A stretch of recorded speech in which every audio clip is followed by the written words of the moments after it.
दीदी, कल आपके भतीजे का जन्मदिन है। आप लोग बच्चों के साथ आ सको तो बहुत अच्छा लगेगा। एकता ने मनोहार करते हुए अपनी ननद मधु को फोन किया। देखती हूँ भाभी, वैसे मुश्किल ही है क्योंकि आपके जीजा जी को कल जरूरी काम है। मधु ने ठंडी सी प्रतिक्रिया देकर फोन रख दिया। ननद का जवाब सुनकर एकता का उत्साह ठंडा पड़ गया और वो वापस अपने काम में लग गई। उधर थोड़ी देर बाद ही ननद मधु ने तसल्ली करने के लिए अपनी माँ को फोन मिलाया। माँ, ये बड़ी भाभी का फोन क्यों आया था? मुझे चीकू के जन्मदिन पर बुलाने के लिए। क्या कोई बड़ी पार्टी रखी है इस बार? अरे नहीं बेटा, ये कहाँ बड़ी पार्टी रखेंगे, यूं ही घर पर केक काटेंगे। तू रहने दे, बेकार में आने जाने का खर्चा लगेगा। भारती जी फुसफुसाते हुए अपनी बेटी मधु से बोली। हाँ माँ, इसीलिए मैंने भी बहाना बनाकर मना कर दिया। कुछ लेती देती तो है नहीं, बस एक शगुन का लिफाफा पकड़ा देगी और खाना खिला देगी। पिछली बार जो साड़ी दी थी वो भी बिल्कुल आउट फैशन की थी। मधु शिकायत करते हुए बोली। दोनों माँ बेटी एकता की बुराई करने में मग्न थी। एकता बहुत ही सरल स्वभाव की थी, मायके से भी ज्यादा कुछ नहीं लाती थी और पति की कमाई भी सीमित थी। लेकिन एकता को फिर भी किसी से कोई शिकायत नहीं थी। वो तो जितना मिलता उसी में संतुष्ट रहती थी। एकता एक गरीब घर की बेटी थी, इसलिए ससुराल में सास ननद ने कभी उसे ऊंचा ओहदा नहीं दिया। और ये मानसिकता तब और ज्यादा नीचे गिर गई जब भारती जी के छोटे बेटे की शादी एक पैसे वाले घर की लड़की तनुजा से हुई और वो छोटी बहू बनकर उस घर में आ गई।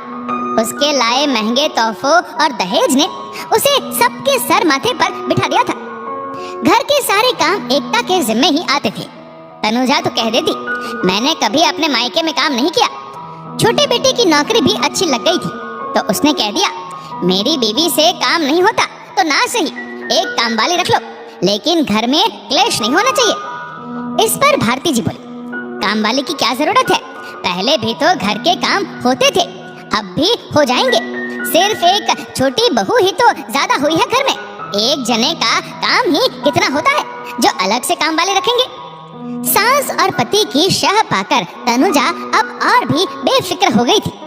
वो तो बस सजने संवरने और घूमने फिरने में ही लगी रहती थी। एकता कुछ भी कह नहीं पाती थी, बस पहले की तरह ही जिम्मेदारी से हर काम करती रहती। चीकू का जन्मदिन तो बुआ के इंतजार में बीत गया, लेकिन मधु नहीं आई। अगले महीने मधु के छोटे भाई भाभी की शादी की पहली सालगिरह थी। मधु बहुत उत्साहित थी कि वो लोग जरूर बहुत बड़ी पार्टी देंगे, लेकिन उनकी तरफ से कोई फोन भी नहीं आया। मधु ने अपनी माँ के पास फोन मिलाया। माँ, क्या छोटी भाभी और भाई अपनी सालगिरह की पार्टी नहीं रखेंगे? पता नहीं बेटा, लेकिन मैंने सुना था वो फोन पर कुछ होटल बुक करने की बात तो कर रही थी। भारती जी बोली। अच्छा, लगता है वो लोग कोई सरप्राइज पार्टी रख रहे हैं। मैं तो जरूर आऊंगी। मैंने भाई के लिए शर्ट और भाभी के लिए एक सूट भी लिया है गिफ्ट के लिए। चहकते हुए मधु बोली। बिना किसी बुलावे का इंतजार किए मधु सालगिरह के दिन मायके पहुंच गई। तनुजा के कमरे में जाकर सालगिरह की बधाई देने के लिए जैसे ही मधु ने तनुजा को गले लगाना चाहा, उसने हाथ से रुकने का इशारा किया। अरे दीदी, मैंने अभी अभी बाल सेट कराए हैं, जेबते हुए तनुजा ने कहा। सॉरी भाभी, आपको सालगिरह की ढेर सारी शुभकामनाएं। देखिए, आप लोगों ने तो नहीं बुलाया, लेकिन मैं ही आपको सरप्राइज देने आ गई। थैंक्स दीदी, वो हमने बाहर का प्रोग्राम रखा था तो किसी को बुलाया नहीं। वैसे आपके भाई अभी आने वाले हैं, फिर हम दोनों होटल के लिए निकल जाएंगे। तनुजा बोली। हम दोनों? मतलब आप लोगों ने कोई पार्टी नहीं रखी है? मधु हैरानी से पूछ बैठी। दीदी, पार्टी तो है, लेकिन हमने सिर्फ अपने फ्रेंड्स को ही इनवाइट किया है। वो क्या है ना, वहाँ ड्रिंक वगैरह होगा तो फैमिली के बीच कंफर्टेबल फील नहीं होता। हाँ, हम आप सबके लिए खाना ऑर्डर कर देंगे, आप सब खा लेना, हमें तो आने में देर हो जाएगी। तनुजा बेरुखी से बोली। मधु तनुजा की बात सुनकर स्तब्ध रह गई। बड़ी भाभी ने तो आज तक परिवार के बिना कभी कोई सालगिरह या जन्मदिन नहीं मनाया। केक हमेशा माँ से ही कटवाती है, कितना मनोहार करके सबको बुलाती है, फिर भी हम नखरे दिखाते रहते हैं। और छोटी भाभी ने कितनी सहजता से कह दिया, कि फैमिली के बीच कंफर्टेबल फील नहीं होता। मधु अपना सा मुंह लेकर माँ के पास लौट आई। तनुजा और छोटा भाई तैयार होकर निकल गए और भारती जी भी उनका मुंह देखती रह गई। ऑर्डर किया हुआ खाना आ चुका था, लेकिन उनके गले से निवाला भी नीचे नहीं उतर रहा था। एकता ने आकर पूछा, दीदी आप लोग खाना क्यों नहीं खा रहे?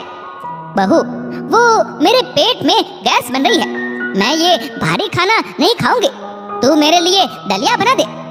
जी माँ जी, कहते हुए एकता मुड़ने लगी तो मधु बोली, भाभी मेरे लिए भी दलिया ही बना लेना, ये खाना बहुत तीखा है, मुझे नहीं पचेगा। एकता मुस्कुराते हुए रसोई में गई और दलिया बनाकर ले आई।